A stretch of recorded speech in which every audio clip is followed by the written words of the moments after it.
we've had so many SNL people on because they're on a break right now. Yeah. When you were in the bathroom, one of the things I asked is the alien story. You shared with me the alien costume story. Oh, From the Thanksgiving episode. Yeah. Can you tell me? Yeah, sure. We were in the monologue. Kristen Wiig hosted the Thanksgiving episode. Okay, Brian will tell it. I'm gonna throw it to you. And so we were in the monologue, and Nick was an alien in the monologue, and I was a wise man. There's just all these like random characters. Problem was Nick's makeup. Yeah. So they would sometimes ask you, they sometimes have the writers tag in. Yeah. And they were like, yeah, can you play an alien in the monologue? And I was like, yeah, sure. Great. I never said no once the entire time I was there. Just, yes, whatever I need to do. And I go down to makeup, and they're like, cool, we're going to put you in this makeup, and then, we'll come back after dress rehearsal, we'll take you out of it, and then we'll put you in it again for the show. And I was like, great. And the makeup takes about an hour to get put in, and it is like way more involved than what I thought it was going to be. I'm painted blue. I have a big blue prosthetic head, and they're like round. Yeah, it's huge, and I'm like, boy, this takes a long time. They do it. We do the dress rehearsal. I go back to get it taken off, and they're like, oh, you know what? It's just so much trouble. We're just going to leave you in it for the show. And I was like, okay, please don't do that, because one, the writers during the show, in between dress rehearsal and the show, you go to Lorne's office. Everyone, all the department heads, all the writers, all the cast, the host, everyone is in Lorne's office.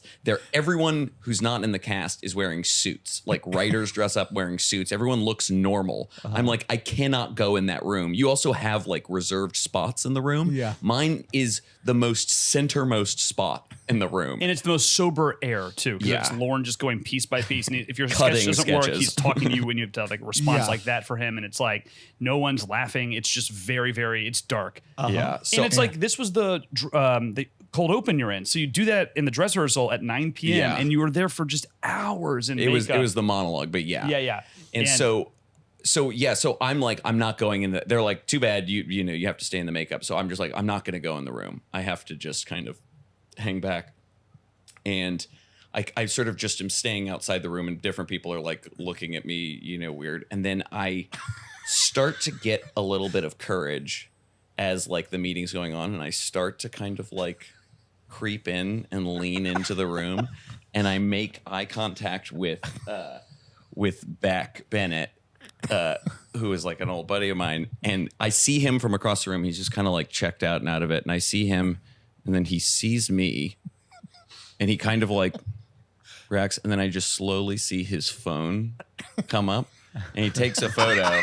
And I'll see if I can find the photo. Is it better to show it, just send it to him later, or do you want to show it to the camera? We'll get it later too. Yeah. I'm also in the photo, just like staring at Lorne, like complete. Like you are not my comedy partner in this moment. I'm like, I don't know who this guy is. What a crazy man dressed as an alien. Yeah. For this, how dare he? Are there ever? That is so funny. Are there any times that meeting is not the worst thing in the world? Like, I mean, if you have Lawrence in a good mood, I guess that. If you have but a they have to cut sketch, stuff anyways. They always have to cut if your stuff. sketch is going and it did great at dress, you're gonna have a great then it's time. incredible. Because Lorne will have very few notes, or it's gonna be Yeah. great. If your sketch is on the side, which means it's cut, means nobody talks about it. You never mention it again. Oh, wow. You don't have any Okay. mourning period. It's just gone, and you're just there. So it's mainly like the ones that they're like, we have to fix this somehow. Yeah, in the exactly. next- Yeah, we kind of go through what the show will be, and it's just like a few notes. Like you only have a few minutes really to kind of like get the notes and understand how it's going to work and move on. If you were to see Lorne on the street now, would you go, hey? I don't think he'd. No.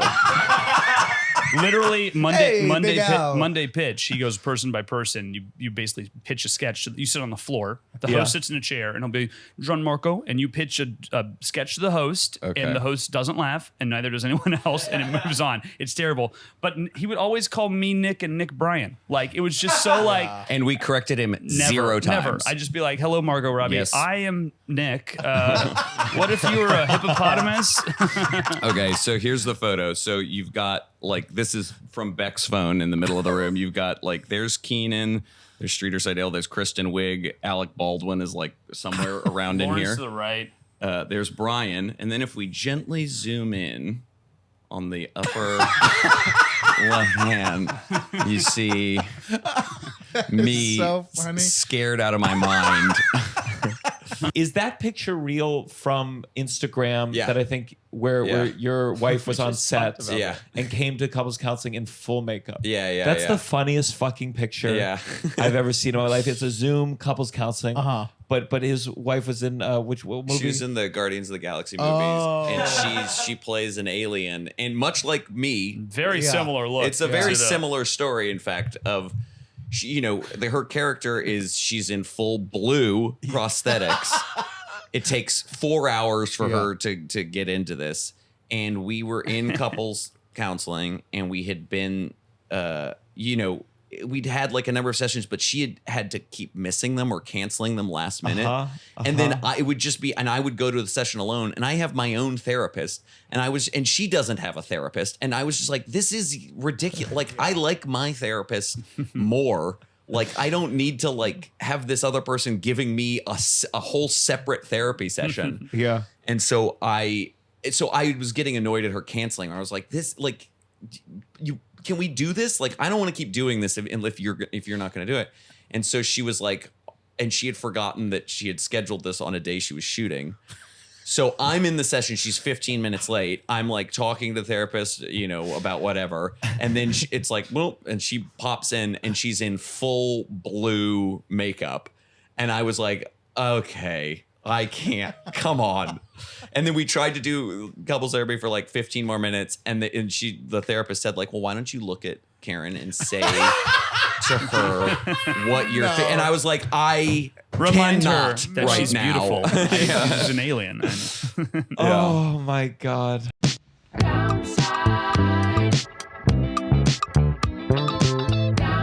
You're listening to The Downside The Downside. with Gianmarco Soresi.